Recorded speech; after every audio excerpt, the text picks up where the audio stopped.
Nelson Castro nació en San Martín, provincia de Buenos Aires, en 1955. Periodista de amplia trayectoria, es autor de Enfermos de Poder y Los últimos días de Eva. Vicepresidentes argentinos es su último título publicado. Nelson, empecemos recordando que el modelo de nuestra Constitución es la Constitución de Estados Unidos, ¿no es cierto? Efectivamente, de ahí surge la figura del vicepresidente, claro, ¿no? Emulando a la del virrey, con la idea claro, de... un poco la del virrey. Totalmente, decir, bueno, ¿qué pasa si el presidente renuncia, abdica, se muere? Claro, pero se habla poco del vicepresidente en la Constitución. Se dice eso, que asume la presidencia en el caso de muerte o renuncia o abdicación del presidente. Se dice también que se encarga de presidir el Senado y solo tiene voto en caso de empate, pero no mucho más. Así es. Lo interesante, Cristina, en esta historia de los vicepresidentes argentinos, que era algo que nosotros teníamos pensado ya desde... A mí me surgió como inquietud después de la renuncia de Chacho Álvarez y terminó disparando como interés aún mayor e interés editorial el voto no positivo de Cobos. Que los vicepresidentes han tenido en la historia argentina un protagonismo impresionante, como no lo han tenido en los Estados Unidos, en donde lo tuvieron, y como pocas veces lo han tenido en otras constituciones presidencialistas. Claro, vos marcás en el libro que el rol que tome el vicepresidente depende en gran parte del espacio que le dé el presidente. Así es, efectivamente. ¿Es cierto? Depende de eso, porque no está estipulado claramente en ningún lado. Efectivamente, ese es el problema. Y entonces... La historia demuestra que como ningún presidente le quiso dar ningún rol importante, siempre hubo conflicto. Siempre hubo conflicto. Pero además con un hecho interesante, porque puede ser que haya conflicto y a lo mejor la historia no generó el espacio como para que el conflicto madurara en un hecho políticamente significativo. Lo que hemos visto en la historia argentina es que hubo muchísimas veces en las cuales apareció la circunstancia política que le dio a ese conflicto un cariz que cambió la historia. Que cambió la historia. No tenemos tiempo, por supuesto, acá de repasar todos los casos. Nelson Castro toma absolutamente todos los casos de los vicepresidentes, pero yo te propongo que hablemos de algunos, empezando por el vicepresidente de Irigoyen y el rol que cumplió en el golpe del 30, ¿no? Enrique Martínez, efectivamente. Enrique Martínez fue un vicepresidente, además, no querido por Irigoyen, porque la fórmula original era Irigoyen-Beiró. A los pocos días de haber sido elegido, Beiró muere. Y entonces hay toda una discusión de ver cómo se elige al vicepresidente, era un verdadero lío, hacer elecciones, no hacer elecciones. Bueno, finalmente en el colegio electoral lo elige Martínez, Enrique Martínez, que fue uno de los tantos vicepresidentes Martínez. La historia es tan curiosa, es verdad, porque tuvimos a Víctor Martínez y a Estela Martínez. María Estela Martínez. Y entonces Enrique Martínez era un hombre a quien, por supuesto, Irigoyen no le daba ni arte ni parte en el gobierno, pero Irigoyen se engripa. Justo en la semana del golpe del 6 de septiembre. Justo en esa semana y en esos días, y comete el error de delegar el mando. Y Enrique Martínez es vicepresidente en ejercicio del Poder Ejecutivo por 24 horas. Y su falta de conocimiento, carácter, peso político, estatura política y demás, termina generando todo el, yo te diría, el encadenamiento justo de debilidad para que Uriburu lo apure y firme la renuncia. Irigoyen no lo quiso ver nunca más, nunca más. ¿no? Cuando sale de Martín García, porque fue confinado de Martín García, no lo quiso recibir. Nunca más. Enrique Martínez se tituló Historia de una traición porque él, cuando está casi a punta de pistola, lo encara Uriburu, ¿no es cierto? Allí dice, me han traicionado, y muchos pensaron que esa traición se refería a una traición de Uriburu que le habría prometido ser él el vicepresidente. Pacto entre Uriburu y Enrique Martínez. Pero en realidad él dice que lo traicionaron porque nadie le dio la información de lo que estaba pasando, que todos les decían que estaba todo arreglado y no lo era.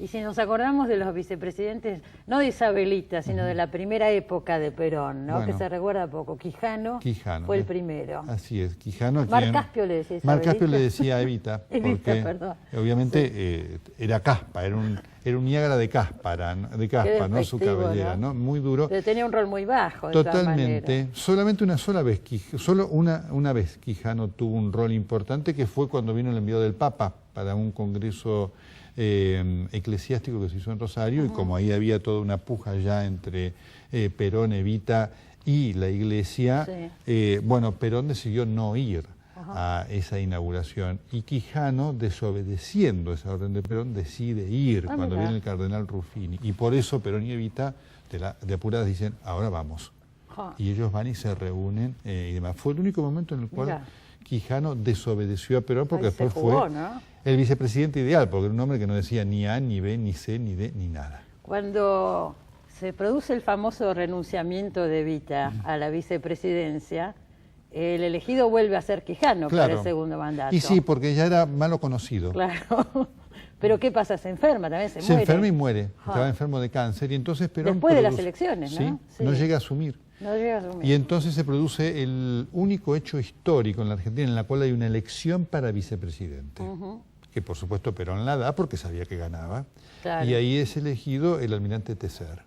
Sí, estuvo 2 años de todas maneras Perón sin vicepresidente. No, 2 años exactamente, del 52 al 54. Y ahí sube Tecer. Tecer que le gana a Crisólogo Larralde la elección. Y Tecer después protagoniza un hecho impresionante porque cuando cae el gobierno, era a los pocos días de asumida la primera junta de la Revolución Libertadora encabezada por Lonardi, va a la Casa de Gobierno con ese documento que vos sabés hemos podido encontrar. Yo quiero destacar el trabajo de Rogelio García Lupo, que pudo encontrar esa denuncia de Tecer. Rogelio García Lupo tiene un archivo impresionante de documentación, me consta, sí. Esa denuncia de Tecer, que es la gran tradición de Tecer, era algo que debido al impacto que produjo, porque vos sabés que él va y entonces frente a Lonardi, Rojas y demás, denuncia a Perón por todas las cosas que él le endilga y demás. Un traidor. Un traidor. Entonces se lo filma. Y una vez hecha la filmación se decide pasarla en los cines. En el famoso, ¿cómo era? Sucesos Argentinos. Totalmente. Y se pasa, entonces produjo un hecho que para ese momento de la Argentina fue único, porque ahí coincidieron tanto peronistas como antiperonistas en criticarlo. Claro. Los peronistas de traidor, los antiperonistas de cara dura. Y se generaron tales incidentes que se pasó una sola vez y después se decidió sacarlo. No quedó bien con nadie. En absoluto. Había tenido también algo que ver con la quema de iglesias, ¿no? Bueno, él, efectivamente, aun cuando él ahí dice no, yo no fui el responsable fue Perón porque a nosotros nos dieron mala información que esto, que aquello, pero él había sido uno de los responsables. Ahí Guillermo Patricio Kelly acusa a Tecer de haber sido uno de los que tuvo mucho que ver con la quema de iglesias y él es una de las cosas que se defiende y trata de endilgársela directamente a Perón. Y si nos acordamos del caso de Frondizi con Gómez. Con Alejandro Gómez. Sí. Alejandro Gómez, que fue el maestro de Vera Bebú, que obviamente, vos sabés que Alejandro Gómez que llegó a vivir en el episodio de Chacho Álvarez, cuando lo entrevistamos a Chacho Álvarez, él dice, ¿usted sabe que Gómez me mandó una carta? ¿A Chacho? Sí, que la perdí. ¿No es cierto? Porque Gómez obviamente sintió que lo de Chacho Álvarez era algo muy similar a lo que le había pasado a él. Bueno, hay distancias, ¿no? Hay diferencias. Sí, yo creo que sí, por supuesto que sí. Alejandro Gómez no tenía el peso político que tenía Chacho Álvarez. Y él se vio, era un hombre total y absolutamente ingenuo, Alejandro Gómez, que se vio metido en un complot de una película de Woody Allen, te diría, ¿no? En donde urdieron algo para hacerle pisar el palito y sacárselo de encima a él, porque él obviamente tenía diferencias crecientes con Frondizi. Esas fórmulas son esas fórmulas que dijeron, a ver, a quién elegimos como vicepresidente, y Alejandro Gómez totalmente lo dejaron al margen de lo que fue la gran entente de Frondizi con Frigerio en el tema del petróleo. Ahí ya no tuvo nada que ver, ¿no? En absoluto. En absoluto. Y él obviamente por eso está siendo, la realidad muestra que él iba siendo presionado por esa situación de contradicción, y él le creía a Frondizi que le mentía todo el tiempo. Le decía, no, pero Frondizi, esto que íbamos a hacer nosotros va a ser así o así. Dice, ¿usted qué cree? ¿Usted cree que yo le voy a... Usted es mi amigo, ¿usted cree que yo le voy a decir A por B? Qué figura compleja la de Frondizi, realmente, qué figura compleja. Un gran estadista, pero por supuesto lleno de contradicciones y de debilidades personales muy fuertes. Fuertes, sí, después cuando se va Gómez queda sin vicepresidente. Totalmente. Y después, cuando cae Frondizi, asume Guido, que era el presidente del Senado, ¿no? Era el presidente del Senado en un hecho de novela, porque ahí la idea era, los militares querían asumir el poder, y el teniente general Poggi quería asumir el poder, y ahí hubo un gran rol de Julio Gianarte, que era secretario de la Corte, que operó, era un hombre muy allegado a Frondizi, sobre los ministros de la Corte, para que la Corte le tomara juramento a Guido. Fue una cosa impresionante y además fue, te diría, un correr contra el tiempo, porque Guido va, lo llaman, le dicen, mire, venga y asuma ya, asume. Y mientras tanto estaban en el gobierno, hubo una puja en la Junta, no se ponían de acuerdo quién asumía, y ese resquicio de tiempo lo aprovechó la Corte con Guido para que Guido asumiera como presidente. Pero fue un golpe militar encubierto, Totalmente, en realidad, porque total y Guido, ¿qué absolutamente. representaba a los militares. Sin duda. De todas maneras es una figura, la de Guido, que ha quedado muy desdibujada en la historia, Sí, pero claro. cuando vos lo ves, entendés que hizo un aporte a algún atisbo de constitucionalidad, Sí, que por lo después, menos por supuesto, formal, formal, que después, por supuesto, no sirvió para nada. Ahora, yo pensaba, leyendo todas estas historias, en general, digo, los radicales han tenido mejor relación con sus vicepresidentes. Pensemos en Ilia con Perete, Sí, claro. Alfonsín Sí, con Víctor Martínez. Sí, No fueron efectivamente. relaciones conflictivas para No, nada. Fueron fieles al presidente. Sí, a pesar de lo cual, obviamente hubo cosas. Es interesante cuando hablamos con Víctor Martínez. Víctor Martínez tiene una historia mucho más rica de lo que se conoce. Y él además nos marcaba que él había tenido diferencias con Alfonsín. Y él nos marca una muy fuerte, ¿no? Cuando surge eso le preguntamos, bueno, ¿y usted hubo algún caso en el cual hubiera hecho lo mismo que Cobos? Y él dijo, sí, el del divorcio. Mirá vos, es De muy haber católico. habido, muy católico. Una hermana de él es monja, ¿te acordás que en aquel momento eso fue algo que Muy le generó, debatido, el tema del muy divorcio, debatido, ¿verdad? y Sí. le generó a Víctor Martínez toda una exposición y una contradicción muy fuerte? ¿No? Y entonces Víctor Martínez nos contó ahí para el libro que él, eso sí lo habló con Alfonsín. Le dijo, mire, yo en esto no estoy de acuerdo. Por supuesto que él sabía que no se iba a dar esta situación de empate, no había ninguna posibilidad porque la mayoría era muy amplia. Pero él nos dijo, si lo hubiera habido, Votaba yo en hubiera contra. votado en contra como hizo Cobos con la 125. Ah, qué impresionante. Interesante. Víctor Martínez apareció de pronto el año pasado, vive Víctor Sí, Martínez con totalmente. todos los homenajes a Alfonsín. Pero y obviamente demás. y estuvo, Sí. y además es interesante porque Víctor Martínez cuenta, hecho que tampoco conocíamos, que él fue el que pergenió la ingeniería legal para instrumentar la salida de Alfonsín antes. Alfonsín habla con él y le dice, mire, vamos a adelantar el poder, y Víctor Martínez le dijo, bueno, yo lo voy a acompañar, pero eso tiene que ser hecho jurídicamente de acuerdo a determinados cánones, que esos los sé yo. Déjemelos a mí, porque Víctor Martínez había sido profesor de Derecho, cosa que Alfonsín no. Y Alfonsín le dijo, por supuesto, se lo voy a dejar a usted. Y entonces Víctor Martínez lo trabajó con Eduardo Menem. Pero ahí tuvo también Víctor Martínez, fue tentado con algunas cosas, Él o sea, dice, él tuvo él oportunidad cuenta. de demostrar su fidelidad a Alfonsín, Sí, porque totalmente. fue tentado, ¿no es cierto? Él cuenta un episodio, Sí. no logramos que nos cuenten los nombres, Ajá. porque me dijo, es gente que todavía vive. De un momento en el cual a él lo van a buscar. Mira, viste que estaba esa idea de que Alfonsín en un gobierno, ¿te acordás? Zurdo, de esto, de Por aquello supuesto. y demás, ¿no? Esos disparates de los momentos de la Argentina. Sí, totalmente. Y entonces hubo quienes lo fueron a buscar para decirle, lo vamos a apoyar para desplazarlo a Alfonsín y que usted quede del gobierno. Y él, por supuesto, les dijo que no y se lo comunicó a Alfonsín. Y le preguntamos muchas veces, me dice, no voy a dar esos nombres por ahora porque es gente que todavía vive. De todas maneras podría haberlos dado. Sí, yo creo que sí. Sería Así que un aporte a... es algo en el cual nos dejamos para una próxima edición. Bueno, tenemos otro bloque, ¿Cómo te no? quedás un ratito Sí, más, con Nelson, mucho porque gusto. nos queda, vamos a hablar de Menem Duhalde, vamos a hablar de tantas cosas, pero ya volvemos.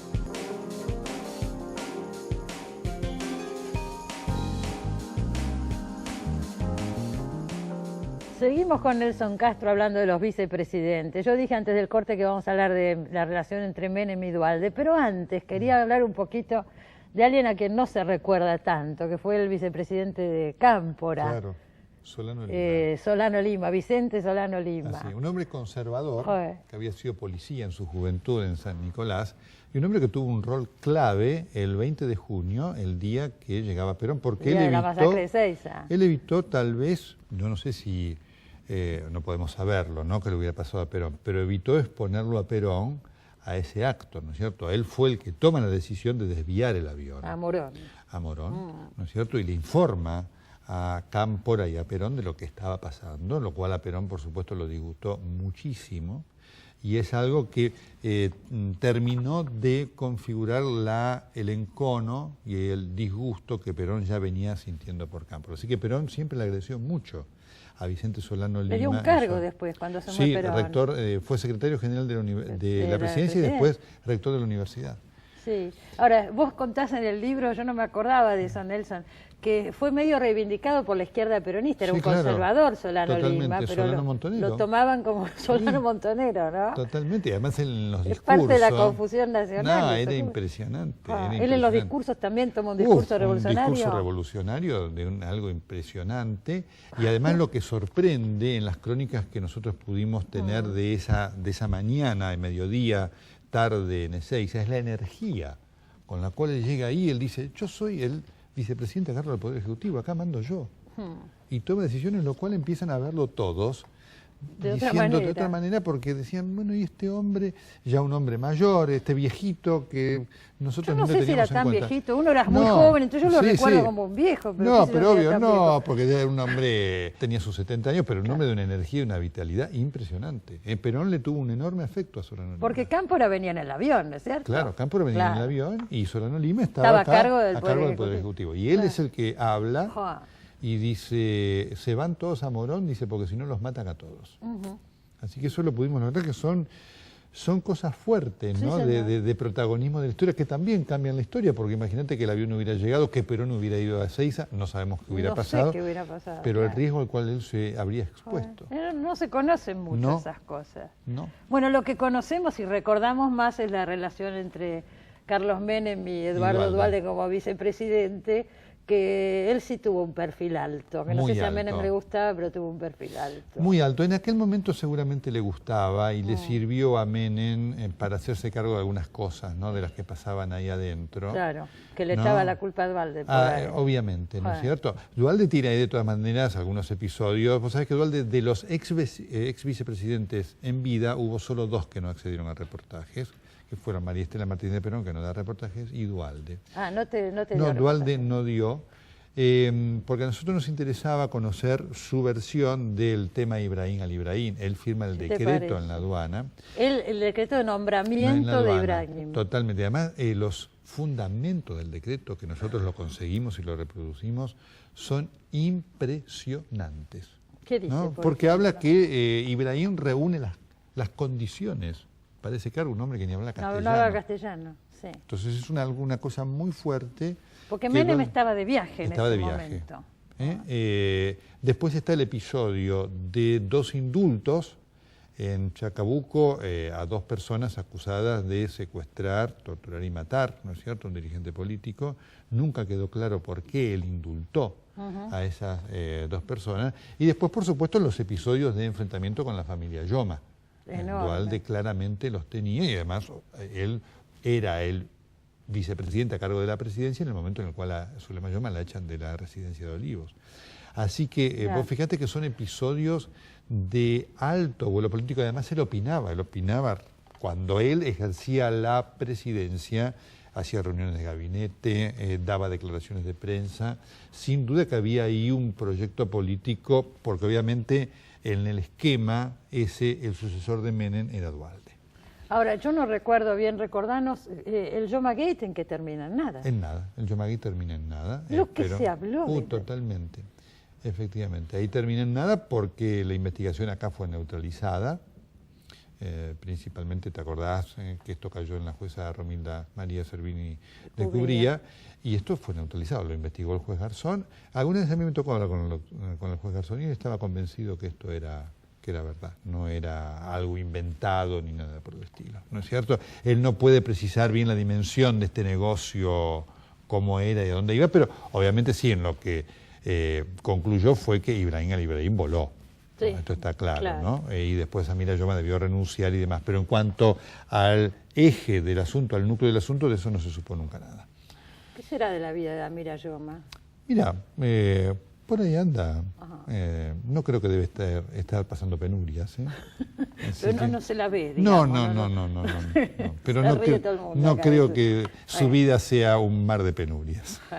Comprendo. Nelson, también vos marcás que Duhalde al principio, cuando Menem sorpresivamente adhiere al consenso de Washington, Sí. se rodea de gente de la UCD, Duhalde ya ahí toma un distanciamiento. Todo Sí. esto no Él es su toma- estilo, ni su línea, ni lo convence. Sí, ¿no? él toma distanciamiento, pero tampoco un distanciamiento para decir yo me pongo a esto. Él convivía ahí, hacía la suya, veía cómo navegaba, porque hasta obviamente el 94, en que se produce la reforma de la Constitución, él sabía que venía después. Y él sabía por la evolución de los hechos que en el 95 el gobierno peronista iba a ganar. Bueno, él después va a la provincia de Buenos Aires. Bueno, llega un momento que Claro. Menem le pide que vaya de candidato. Él va a la provincia de Buenos gobernador. Aires porque efectivamente el intento era desplazar al cafierismo, Claro. ahí, la provincia de Buenos Aires era clave, y en ese momento estaban en un proyecto común. Comen, Porque Duhalde va en el 91 en la provincia de Buenos Aires. En la provincia el mandato dura 4 años, así que la idea era que terminaban juntos Claro. en el 95 y el gobernador era Duhalde. Después viene el tema de la reelección, que ya Menem ahí significa para Duhalde un golpe fuerte. Duhalde lo deglute porque no tenía espacio político en ese momento, y después por supuesto la ruptura se produce en el 99. Pero en ese tiempo en el que fue vicepresidente, él tuvo un rol protagónico, y además con esa diferencia de un discurso un poco distinto, me parece que ayudó a contener a aquella masa del peronismo que no podía entender absolutamente nada de lo que estaba haciendo Menem, ¿no? Después Menem lleva a Rucauf para Sí. el segundo mandato. Sí, Rucauf ahí sí lo entrevistamos y él dice, nunca pude saber por qué me eligió. ¿Y vos qué Nunca pude pensás? saber. Mira, yo creo que debe haber habido un tema que tenía que ver en parte con alguna encuesta. La imagen de Rucauf no era tan mala en ese momento. Y después la idea de un vicepresidente que a Menem no lo molestara. No molestó. No molestó, a pesar de que Menem quiso que Rucauf se fuera de la vicepresidencia. ¿En qué algún momento? En el momento, allá cuando vino la época de del 96, de la elección a jefe de gobierno en la Ciudad de Buenos Aires, el tema de la legislatura porteña, Rucauf se presentó como constituyente porteño, el tema de Saadi fue un tema que al menemismo le generó muchas dificultades. Cuando fue el caso María Soledad. Totalmente, y después cuando se produjo ahí la incorporación de Alicia Saadi, que hubo todo un manejo oscuro, que Rucauf denunció y criticó, esto hay que recordarlo. Rucauf se opuso al ingreso en aquel momento a ese episodio que lo involucraba Alicia Saadi, y eso ¿Cuál era obviamente... el episodio Hubo de todo un Alicia tema de... ella renunció para después acceder a una banca que quedaba vacante, y eso era algo total y absolutamente gris, te diría, ¿no es cierto?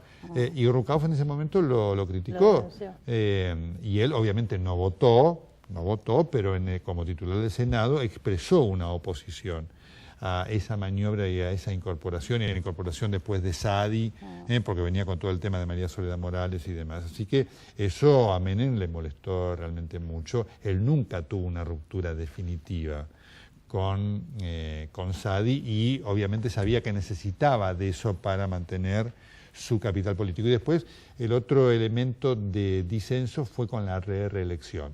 Rucauf se opuso a la reelección, que Menem fogoneó desesperadamente hasta que no pudo más. Hasta el límite. Yo pensaba con respecto a Saadi, Menem le debía mucho a Saadi padre. Sí, claro, por supuesto, efectivamente, y digamos, Menem tuvo que actuar en el caso de María Soledad Morales ante la evidencia de los hechos. Bueno. Pero no fueron decisiones que tomó Menem de motu propio. Espontáneamente. Fueron decisiones que le arrancó la realidad, cuando se vio todo ese manejo político que ahí le generaba toda una protección enorme, no solamente a Luque y demás, sino todo el sistema político que usaba de esas prácticas. A mí me impresiona, mientras estamos hablando de todo esto, pasó hace poco más de 10 años, parece que estuviéramos hablando de... Pasan tantas cosas en la Argentina que te parece que esto es de hace muchísimo tiempo. Es que la historia argentina tiene una riqueza de elementos por cantidad y por calidad de hechos impactantes que obviamente te abruma. Abruma, es impresionante, realmente. Abruma. Bueno, el episodio Chacho Álvarez, si lo vemos ahora, yo recuerdo en ese momento muchísima gente que simpatizaba con Chacho Álvarez apoyó la renuncia de Chacho Álvarez. En un primer principio eso cayó bien en muchos sectores. Después se criticó muchísimo a la luz de todo lo que pasó. ¿Qué hubiera pasado? Mira, no lo sabemos. Yo lo critiqué siempre eso. Y él explica el por qué y demás era inviable su continuidad en el gobierno. ¿No es cierto? Pero digamos, creo que la crítica era, él cuenta acá en el libro, muchas cosas las había contado, pero termina de ahondar en cuanto a la diferencia que el radicalismo, sobre todo de la Rúa, no el radicalismo como tal, de la Rúa, y su entorno le estaban haciendo a él. Él cuenta el festejo que hubo en la casa de Santibáñez, seguramente, el día que él renunció. Sí. Pero obviamente el día que él renunció ese gobierno terminó. Esto está claro. Sí, eso sí. ¿No es cierto? Él decía, bueno, yo no podía seguir presidiendo ese lugar como el Senado porque obviamente iba a ser el sujeto de toda crítica, tanto de radicales como de justicialistas, ¿no? Y bueno, yo en ese aspecto he sostenido una posición distinta. ¿Sabes por qué? Esto se lo señalaba. Porque él después aceptó un intento de vuelta al gobierno. Me acuerdo. Cuando Domingo Cavallo lo propone como jefe de gabinete, él estaba dispuesto. Eso. Sí. Y eso vos sabés que termina, pues la anécdota indica que de la Rúa se reúne con los que le proponían la vuelta de Chacho Álvarez, y de la Rúa dice, no puedo tomarlo como jefe de gabinete a alguien que dice que este gobierno es un gobierno de delincuentes. Se niega de la Rúa, pero él estaba dispuesto. Él estaba dispuesto porque fue la maniobra de... Además, esa cosa, me acuerdo, ambigua, de renuncia a Chacho, pero el frepaso sigue en el gobierno. Sí, obviamente, ese día... Sin duda eso marcó el fin de un gobierno mal nacido. Mal nacido, porque el error fue la alianza. Totalmente. Partamos de ahí. Totalmente. Yo siempre me acuerdo de una frase premonitoria de Rodolfo Terráneo, que él dijo, porque se especulaba en el momento del apogeo de la alianza, bueno, y seguramente este será un gobierno que producirá tantas satisfacciones que en el 2003 será otra vez candidato a ganar. Entonces se especulaba con la fórmula, bueno, ¿quién será Chacho Álvarez de la Rúa? Y Terráneo dijo, mire, si la fórmula no es de la Rúa Chacho Álvarez, eso lo dijo mucho antes de la renuncia de Chacho Álvarez, eso significará que este gobierno ha tenido un destino catastrófico. Fue premonitorio. Sí, como tantas veces Terráneo. Sí, efectivamente. Reconozcamos eso. Sin duda. Ya nos tenemos que ir al corte, hace rato. Dice, no, pero te pregunto, no vamos a hablar del tema Cobos porque es el que más tenemos todos presente, pero digo, a partir de todo esto, vos decís en el libro en algún momento...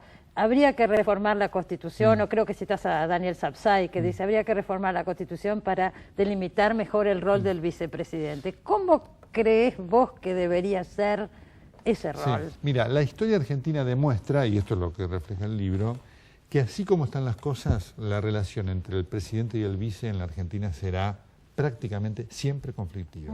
Porque ¿sabés qué sucede? Acá hay dos personas que batallan en la campaña, sacan las dos la misma cantidad de votos.